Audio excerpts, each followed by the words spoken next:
nouvelle vidéo de La Main ASMR. Ça fait très longtemps qu'on s'est pas revu pour faire une petite vidéo ensemble pour parler. Et justement cette vidéo sera consacrée à parler. Parler de quoi? Parler de qui? Pas parler de mes expériences pendant les Fashion Week, puisque comme vous le savez, pour beaucoup, je suis dans la mode. Et les Fashion Week sont quelque chose qui occupe beaucoup ma vie. C'est d'ailleurs pour ça que j'ai pas beaucoup posté récemment, c'est parce qu'il y a eu une Fashion Week en septembre, la Fashion Week de Paris et de Milan, mais pour le coup je me suis occupé de celle de Paris et j'étais beaucoup occupé pendant cette période là, je courais d'un défilé à un autre et en fait c'était très cool, mais je me suis dit ça pourrait être très cool de vous en parler aussi. Donc voilà, ce qui est bien c'est que je profite d'un anonymat parce que j'ai pas envie de me mettre des marques cadeaux ou quoi que ce soit. Donc sachez que je vais parler que de bonnes expériences parce que de toute façon j'en ai eu aucune sur des défilés. Et je vais vous parler aussi des backstage, tout comme pas de la face, vraiment, pas, comment dire, des backstage comme de la face que vous voyez par les caméras et par des youtubeurs mode, j'appellerais ça des youtubeurs, même si pour moi le terme youtubeur est un peu grossier parce que son travail est juste exceptionnel, tel que Loïc Prigent. Voilà.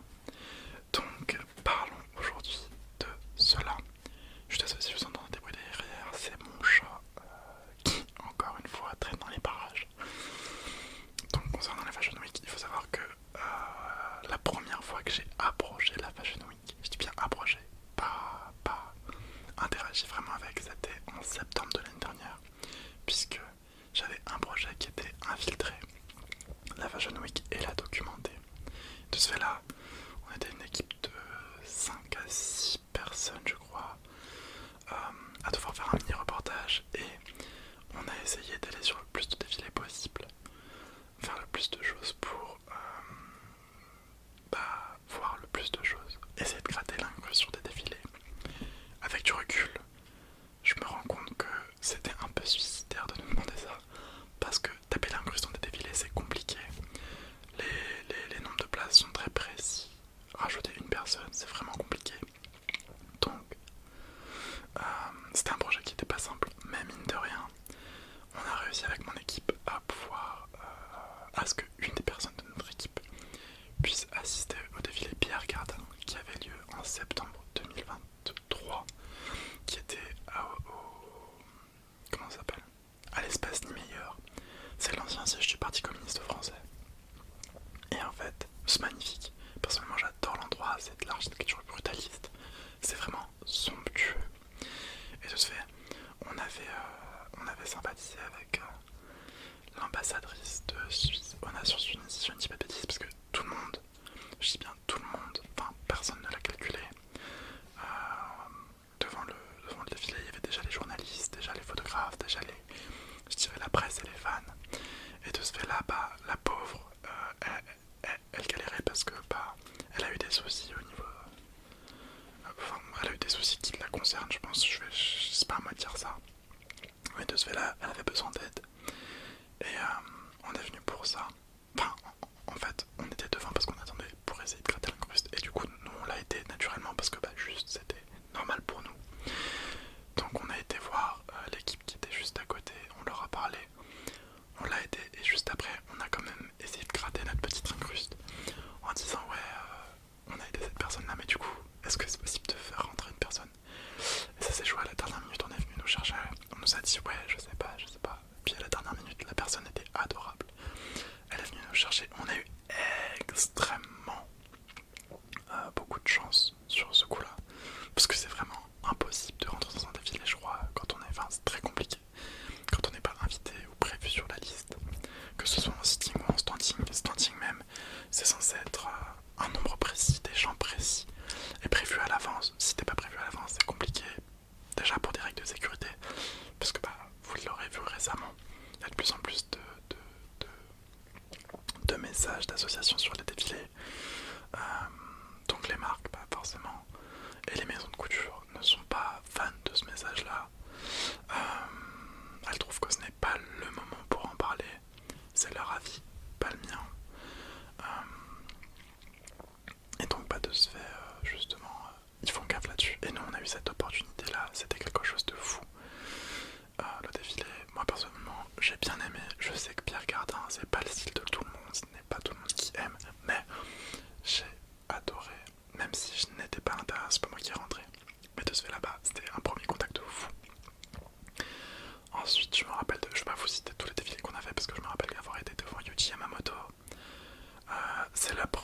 que j'ai vu le défilé de Junya Watanabe.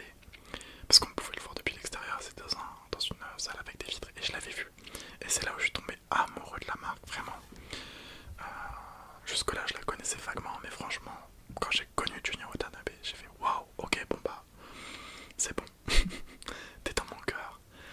Et je me rappelle aussi du défilé Balmain.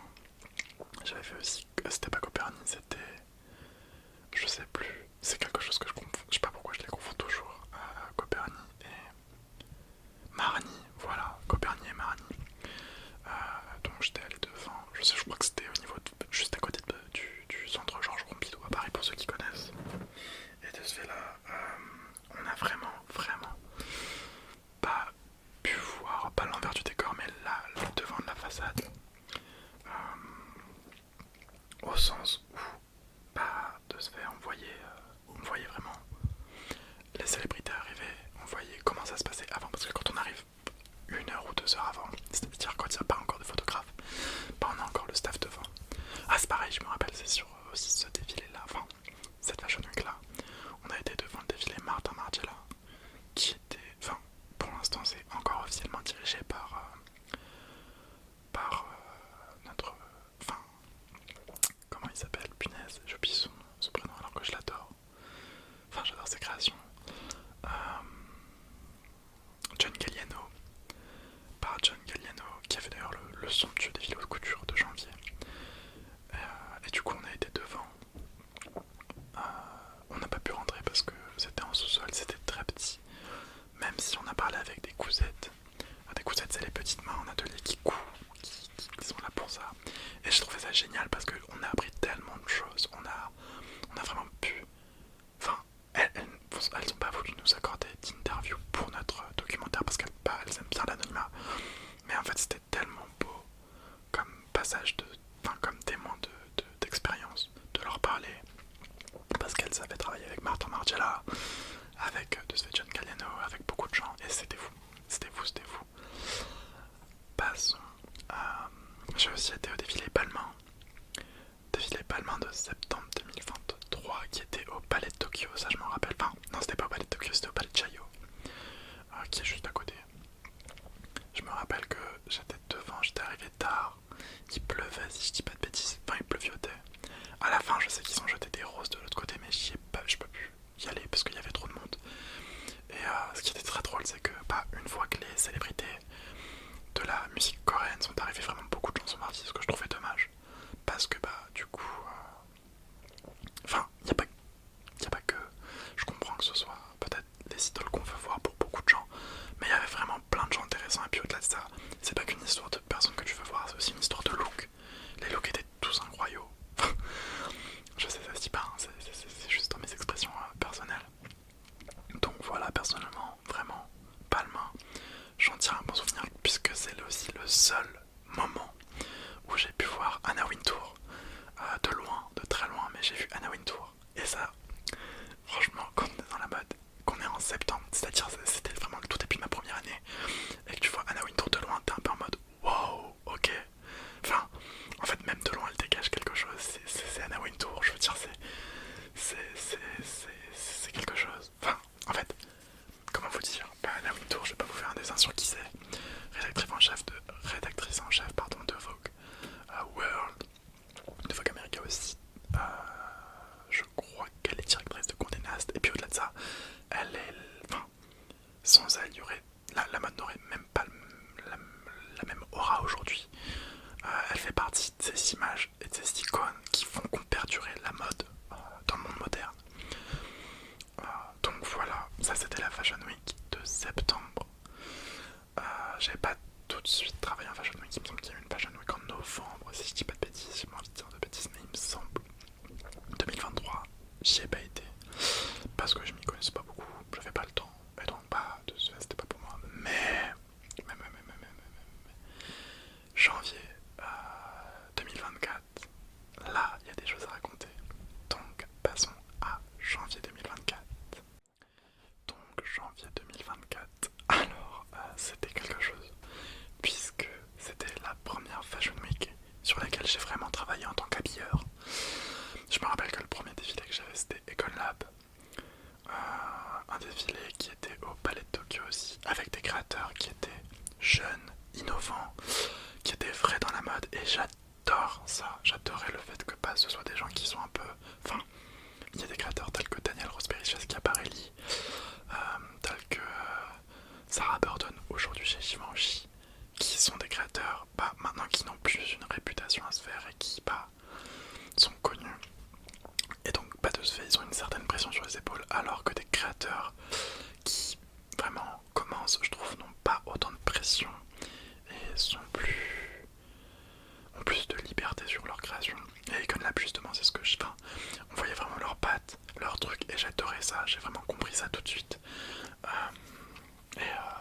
D'ailleurs ce que j'ai dit par rapport à Sarah Burton, c'est pas du tout de leur faute, et au contraire des fois, travailler avec des contraintes malheureusement c'est quelque chose de nécessaire, mais pour le coup chez eux ça se voyait que je sais que c'est différent, c'est dirigé que de la part de deux personnes, j'ai plus leur nom, mais ils étaient très gentils aussi, donc ça a été très rapide pour le coup. Je me rappelle, on est rentré à peine quelques minutes avant le show, on a habillé les mannequins, je me rappelle j'en avais qu'un seul, mais il ressemblait comme deux gouttes d'eau à comment il s'appelle, Christensen, je sais plus, l'acteur de Anakin Skywalker et Dark Vador, enfin pas Dark Vador mais de Anakin dans les premiers Star Wars, je vous jure c'était sa copie crachée.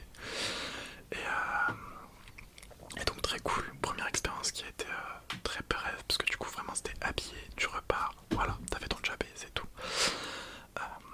Mais ensuite j'ai travaillé avec un créateur que j'adore, même moi j'étais surpris quand je travaillais avec eux, c'était Issei Miyake, première fois que je travaillais avec eux puisque c'est revenu récemment. Du coup j'ai travaillé une première fois avec Issei Miyake, et c'était aussi au Palais de Tokyo. Ils étaient... Franchement, j'ai vu beaucoup de maisons de couture très cool, très pro, mais eux en fait c'est au-delà même du professionnel, c'est-à-dire que... Non, mon chat, s'il te plaît. Allez, on descend. Ils sont adorables, au-delà même du professionnel, c'est vraiment un espace de travail où ils nous disaient il y a un catering c'est là où on peut se servir à manger, allez-y si vous voulez, si vous avez si vous voulez un petit café, quoi que ce soit, vous n'hésitez pas. En même temps ils nous demandaient de venir plus tôt pour qu'on se prépare aussi, mais je comprends totalement. La veille, un ou deux jours avant, ils nous demandaient de venir au showroom pour qu'on voit les tenues, qu'on s'y familiarise. En fait c'était vraiment très bien pensé, et j'ai adoré cette espèce de travail, vraiment. Je le répète, mais Issei Miyake, au-delà même, en fait, j'étais déjà conquis littéralement par ce qu'ils font en termes de création. Parce que pour moi, ce que fait Satoshi Kondo actuellement, ce qu'a fait Issei Miyake avant lui, c'est déjà fou. Que ce soit chez Homme Plissé, que ce soit chez... j'ai oublié, ils font des sacs sous un... Baiwei ou un truc. C'est pas... Dawei, il me semble que c'est Dawei. Chez Plissé Issei Miyake, je trouve ça incroyable, mais là franchement comment ils sont avec leur personnel, comment ils sont durant les Fashion Week, c'est totalement incroyable, ils sont vraiment géniaux. Puis au-delà de ça, c'était drôle parce que j'ai retrouvé un ami que je connaissais du collège, donc c'était vraiment la surprise. Je me suis dit waouh, en fait je suis arrivé, je me suis dit mais on se connaît. Il m'a dit oui, on était au collège ensemble. Je fais waouh, ah ouais, ok. Donc lui était modèle, moi j'étais habilleur, et c'était très drôle. Donc quand on est habilleur, parce que je parle d'habilleur depuis tout à l'heure, mais je sais pas ce que c'est. Ça consiste à aider le mannequin à s'habiller, parce que des fois il y a des changements à faire sur des tenues, et faut qu'ils aillent vite. Seul c'est très compliqué. Donc nous on est là pour les aider, leur passer les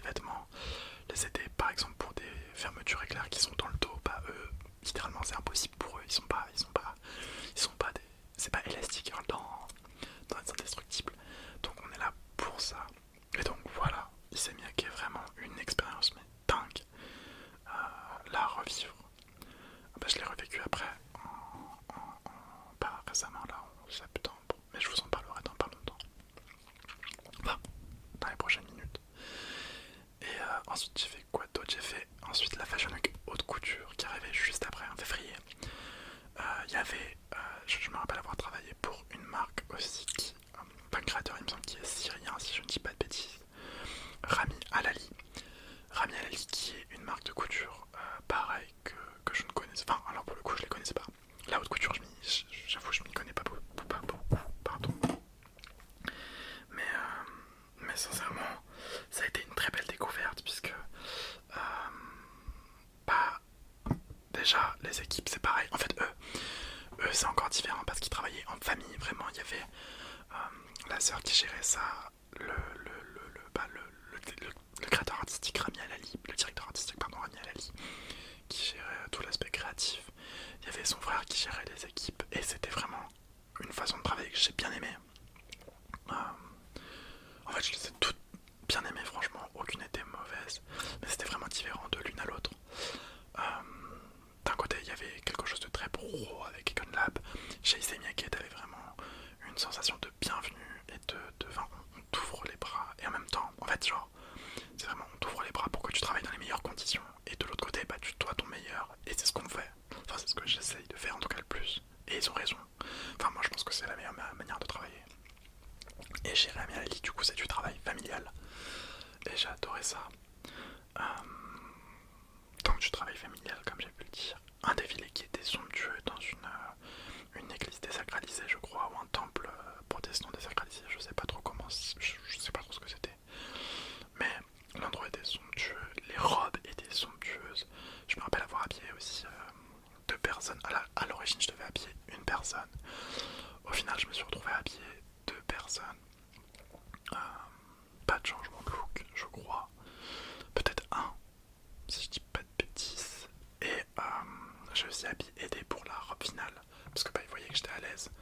En fait c'est fou parce que le milieu de l'habillage, il y en a, ils sont très souvent stressés, ils savent pas quoi faire, ils savent pas où se mettre, mais moi je sais pas pourquoi très vite je sais quoi faire, je sais où je dois aller, et si je sais pas bah je demande et de ce fait là on me dit bah vas-y fais ça, et donc bah j'ai été sur la robe finale qui était une robe de mariée mais somptueuse, blanche avec des manches très larges, c'était fou. Et quand il me semble qu'il m'avait dit qu'ils avaient passé quelque chose comme 400 à 500 voire 700 heures dessus, tout à la main, mais c'était fou. Et puis quand vous manipulez ça, quand c'est de la haute couture vraiment, vous avez peur, enfin vous avez peur de casser la moindre chose. Et je me rappelle que j'ai habillé aussi une veste, enfin un grand par-dessus sur un homme, et c'était un par-dessus qui était couvert de rubis ou de pierres rouges, et en fait les pierres se décrochaient, et j'ai eu vraiment peur sur le coup. Et je me rappelle que le frère est venu, enfin le frère et le directeur artistique, les deux en même temps sont venus me vraiment dire non mais t'inquiète c'est pas grave, enfin, genre c'est normal, vraiment juste fais tout pour que ce soit le plus naturel possible. Je fais ok, j'ai géré, j'ai fait comme j'ai pu, je crois que c'était bien. Et donc bah on est resté paquet à la fin, paquet c'est remballer toutes les tenues, les mettre dans les cartons, enfin parce que le boulot d'habilleur c'est pas que habiller les personnes, hein, vraiment, ni que passer les habits, c'est vraiment du début du show à la fin du show aider sur plusieurs tâches. Et sincèrement on en arrive à un point que je voulais aborder, justement ça nous fait venir à un point que je voulais aborder, c'était bah alors je vous en parlerai juste après, mais entre temps il me semble que oui c'est à ce moment là que j'ai été invité à mon tout premier défilé et c'était quelque chose de fou pour moi. Enfin j'ai pas été invité personnellement, j'ai été invité grâce à mon école, mais c'était fou en fait de pouvoir être invité à un défilé de mode, enfin et surtout un défilé haute couture. C'était le défilé de Stéphane Roland qui avait lieu à la salle Playel. Je me rappelle, c'était un défilé sur le thème du désert, du sable, vraiment de cet environnement très oriental, et j'ai adoré, je trouvais ça somptueux, les drapés, les effets qu'il y avait. Il y avait une première partie justement par les étudiants de mon école, donc j'ai adoré ça. Et vraiment c'était génial. C'était génial. Donc pour revenir à Rami Alali, adorable, encore une fois. Travail de famille, donc c'était vraiment beau à voir.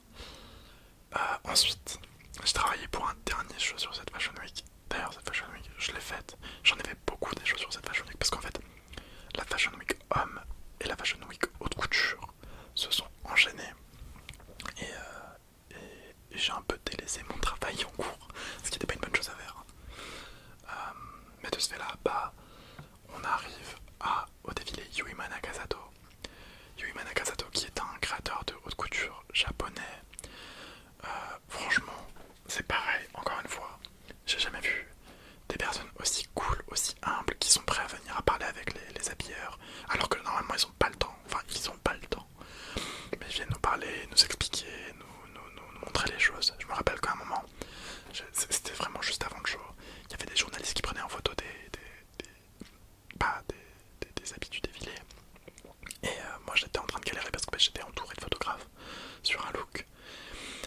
dit il a dit au photographe ouais, dégagez vite.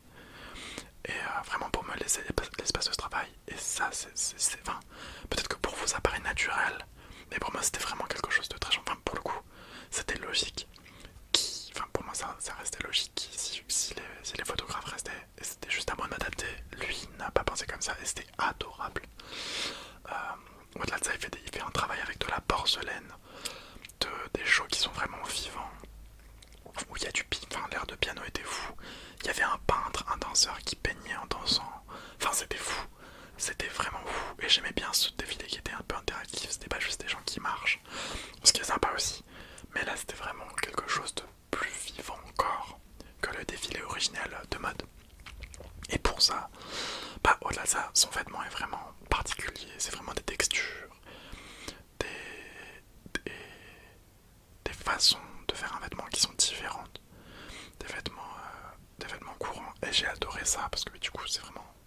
Enfin, plus je peux toucher à des vêtements différents, plus je peux toucher à des matières. C'est pour ça aussi que je fais le boulot d'habilleur. C'est parce que j'adore pouvoir toucher à des différentes choses. Et donc, voilà, c'était vraiment une expérience géniale. Ensuite, il y a eu la Fashion Week de mars, qui était la Fashion Week féminine, si je ne dis pas de bêtises, pour automne-hiver, je crois. Je me rappelle avoir été invité par Pierre Cardin. Là, j'ai été invité. Et franchement, c'était fou. C'était à la Cité des Lumières, si je crois. Je crois que c'était à la Cité des Lumières. Enfin, en fait, c'est vraiment une salle où il y a des lumières qui viennent de partout. C'était sur le thème de la mer, de l'océan, et j'ai adoré. Vraiment, c'était somptueux. Il y avait Miss France, je me souviens, qui avait défilé. Aussi d'anciennes Miss France, je pourrais pas dire leur nom, j'avoue, je m'y connais pas. Mais c'était génial. En plus, j'étais avec mes amis pour ce défilé, donc c'était vraiment quelque chose de cool de pouvoir vivre ça avec ses amis. Puis on a profité aussi un peu de l'after party et on est sorti boire, enfin manger un coup après parce qu'on avait faim, c'était le soir. Mais franchement, le lieu était grave cool.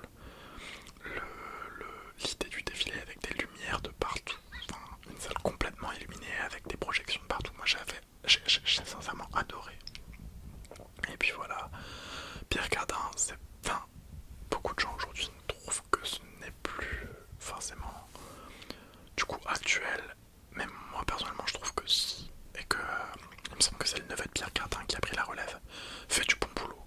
Franchement, moi j'aime bien, je le dis, j'ai pas honte de le dire. Donc voilà. Juste après, donc de ce fait, j'étais invité à ce défilé là. Je crois pas, j'ai peut-être été invité à d'autres défilés, mais je m'en souviens plus. C'est possible. À Autolinger, il me semble que j'avais été invité, mais je pouvais pas malheureusement, parce que j'ai eu un empêchement. Ou j'ai été malade, je sais plus. C'était soit l'un soit l'autre, mais dans tous les cas, c'était un empêchement quoi. Et ça m'a attristé parce que Autolinger, j'avais entendu que des bonnes choses, j'avais vu des bonnes choses sur Vague Runway dans des magazines, et franchement, j'étais triste. Mais j'espère que l'occasion se représentera. Si elle se représente, je la ressaisirai. Et ensuite, on en arrive à la Fashion Week de cet été, la Fashion Week haute couture. Donc, encore une fois, j'ai travaillé pour Yui Manakato. Ça a été le seul créateur pour lequel j'ai travaillé cet été. Pourquoi? Parce que j'étais sur mon jury et je me suis dit, ok, on va maîtriser les choses. La dernière fois que tu as travaillé en Fashion Week, tu as fait beaucoup de défilés et tu as vu à quel point ça t'a handicapé par la suite sur ton travail. Donc, restons calmes, faisons une chose à la fois. Et Yumi Nakasato, j'avais l'occasion de retravailler avec eux, c'était en juillet si je dis pas de bêtises. Et la première fois que j'avais travaillé avec eux, comme je vous ai dit, j'avais adoré. Donc, j'ai été retravailler avec eux. Encore une fois, c'était génial. La disposition de la scène avait changé. C'était des danseurs, le défilé était rythmé par des danseurs qui avaient une tenue encore en porcelaine, avec des bouts de porcelaine qui venaient clignoter. Donc c'était vraiment vivant et j'adorais ça. Mais le petit plus là-dedans, et c'est ce qui rend la chose encore plus folle, c'est que j'ai été... en fait, je devais être que habilleur, donc comme je vous ai dit, les tâches communes, donc c'est-à-dire dire aider à la préparation du show. Mais en plus de ça, il se trouve qu'il y avait un petit souci sur une tenue et j'étais le seul à avoir une aiguille du fil. Donc, enfin ils avaient leur fil, moi j'avais mes aiguilles donc, et surtout qu'en fait, tout le monde n'est pas forcément d'école de mode ou ne sait pas forcément coudre dans les habilleurs. Donc j'ai dit bah moi je sais coudre, s'il y a quoi que ce soit vous me dites. Et il se trouve qu'il y avait un petit souci avec une tenue où dans le dos, en fait il y avait une sorte de coussinet parce que la tenue était assez lourde et donc il fallait un coussinet autour de du col, enfin du cou, pour que la personne n'ait pas mal et que ce soit pas trop lourd et que ça presse pas et que ça juste pas, parce que c'était plein de petites, une sorte de toile pas de jersey, de tissage, donc bon, ça pouvait faire mal si c'était lourd et que ça pesait complètement dessus sans coussinet. Et donc le coussinet ressortait trop, donc j'ai dû aller le recoudre. Et quand j'ai dit est-ce que vous avez besoin d'être là-dessus, parce que moi je peux le faire, je sais le faire, on m'a dit ah bon bah vas-y fonce, t'as le fil là, t'as l'aiguille là. Donc j'ai fait ça et en fait du coup on se sent vraiment utile, parce que là de celui-là je peux dire qu'une pièce que j'ai retouchée, alors c'est gros, enfin c'est pas une pièce que j'ai faite moi-même, mais c'est quand même fou de se dire qu'en un an je suis passé d'une personne qui était devant le défilé Pierre Cardin à espérer rentrer, à être dans les backstage d'un défilé haute couture, à retaper une pièce juste avant le défilé. C'est fou comme évolution. Et beaucoup de gens m'ont dit ouais mais pourquoi tu fais ça, parce que faut savoir que pourquoi tu fais ça, tu perds du temps, tout ça, tu pourrais consacrer ton temps au travail, mais en fait non, pour moi c'est du travail aussi ça, c'est juste que je vais découvrir les choses différemment, je vais découvrir d'autres choses sous d'autres angles et c'est quelque chose de différent. Tu peux pas comparer ça au travail de chez moi, moi épingler une toile, c'est pas pareil du tout. Donc voilà, j'ai été sur ce jeu là, j'ai été sur ce jeu là en tant qu'habilleur et du coup j'ai recousu une tenue. C'était fou, le défilé encore une fois était somptueux, comme d'habitude finalement, parce que franchement ce créateur est pas assez connu à mon goût. C'est un créateur photographe, son travail en photo est pareil, somptueux, son travail en couture. Moi j'adore parce que c'est vraiment vivant. Quand on marche, quand on utilise le vêtement, il y a des petits clinquetis, de la porcelaine qui... Enfin, moi j'adore. Pareil, il fait des très très belles pièces de cou, pièces de torse, pièces de buste, pièces de poignet, qui sont incroyables. Presque de la joaillerie, sincèrement ça pourrait être de la joaillerie avec de la porcelaine. Moi j'adore ça, je trouve ça somptueux. Enfin, voilà. Et donc on en arrive à la Fashion Week de septembre. Donc septembre, la Fashion Week de septembre. J'ai été invité à un show, j'ai participé à un show évidemment. Vous devinez peut-être le show auquel j'ai participé, c'est Issey Miyake, puisque je vous ai dit que j'avais participé à un deuxième show avec eux. Issey Miyake, alors en janvier 2024 c'était Homme Plissé, là c'était Issey Miyake, la marque générale avec pour les femmes, et c'était vraiment ouf. Encore une fois il y avait vraiment cette façon de travailler qui est très on te donne, on te met à disposition des choses. Maintenant rendons un travail de qualité. C'est ce que j'ai essayé de faire encore une fois. Le personnel est vraiment très gentil. Encore une fois j'ai eu là c'était un coiffeur qui voulait faire des retouches ou un retouche make-up, je sais pas, sur le modèle que j'avais, qui avait un masque. Enfin, c'était une pièce de tête. Et donc je crois que c'était la chef habilleuse. Elle m'a dit non mais s'il vient te déranger tu le dégages, y a pas de souci. Et moi j'avais un peu peur, du coup je me disais je vais quand même pas oser faire ça parce que ça se fait pas trop. Et du coup j'ai été la voir pour lui dire un moment parce que il devenait vraiment présent. Elle m'a dit ah bon t'inquiète pas, regarde. Elle est venue, elle l'a embrouillé, elle lui a dit non, faut le laisser faire son travail. Bref, vraiment très très gentil. Un show somptueux, c'était à Vincennes. C'était très drôle parce que juste avant il y avait le show L'OEV, si je dis pas de bêtises, qui était juste à côté. Et nous on était au parc floral, c'était somptueux. Il y avait vraiment un côté upcycling dans le décor avec des rouleaux de tissu pas utilisés. Enfin bref, moi personnellement, déjà j'adore Issey Miyake, mais là le sens du défilé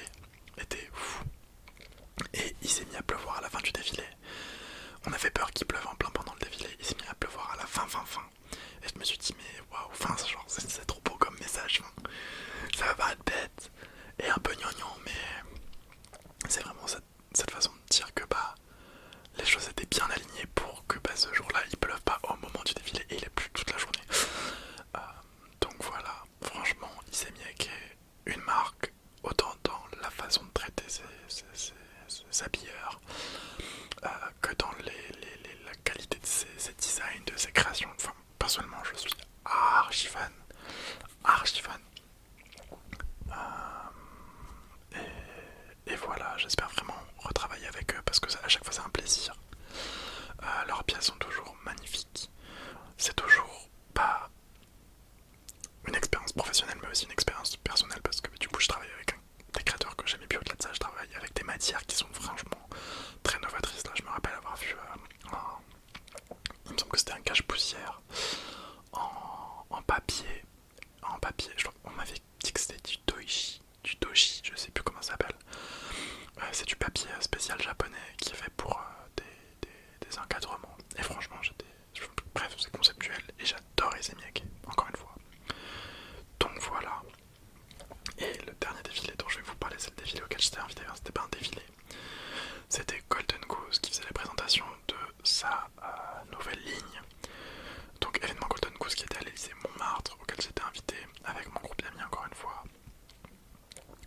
Franchement c'était énorme, les gens étaient très cool, la façon de présenter la collection j'ai adoré parce que c'était sur scène, c'était vraiment une scène, vraiment un spectacle vivant pendant 15 à 20 minutes en racontant une histoire par le biais de la vidéo, par le biais en même temps du sensoriel parce que les personnes étaient présentes aussi sur la scène et effectuaient quelques moves sur la scène. Enfin bref, c'était quelque chose de fou. Je sais pas si vous pourrez vous retrouver la présentation quelque part sur Vagrenoué, sur leur site, mais j'ai adoré la façon dont c'était fait. J'ai croisé aussi quelques célébrités, Raoul de Elite. Il y avait aussi Gold Spruce qui joue, j'ai oublié son nom. C'est quelque chose dans Riverdale, j'ai oublié son nom aussi. Il y avait Marcus que j'ai croisé d'ailleurs. Alors on s'est juste... Enfin ça c'est un échange assez rigolo. Vraiment très très cool personne très gentille, adorable. Il y avait qui d'autre? Il y avait beaucoup de gens. Mais soirée très cool parce que du coup j'ai profité de la présentation. Et en fait Golden Goose je pensais qu'il c'était vraiment axé sportswear, mais en fait j'ai vraiment découvert un champ plus large de Golden Goose avec plus de diversité. Pas que du sportswear, vraiment des choses qui pourraient aller en soirée, des pièces avec des strass, hein. Bref, ça m'a vraiment permis d'ouvrir aussi ma façon de penser sur eux. Et donc j'ai adoré. Donc voilà, je pense que j'ai assez parlé sur les défilés. Je vous ai raconté mes expériences dessus. Si je retourne à des défilés, si je retravaille pour certains défilés, bah je vous raconterai, enfin j'essaierai en tout cas. La prochaine Fashion Week normalement c'est en janvier, donc je vous dirai s'il y a des news d'ici là. Mais voilà, j'espère que cette petite vidéo vous aura plu. Désolé pour l'absence du coup qu'il y a pu y avoir. J'espère que je pourrai la combler. Il y aura une vidéo par semaine du coup le dimanche je pense. La prochaine vidéo ça risque d'être quelque chose sur un livre que j'ai recueilli, un livre qui m'a inspiré beaucoup pour des imprimés. Donc voilà, comme ça vous avez un peu la suite. J'espère que vous apprécierez cette vidéo et que vous dormez au moment où je dis ça, ou alors que vous êtes sur le point de fermer les yeux. C'était la main SMR. Dormez bien, faites une bonne sieste, passez une bonne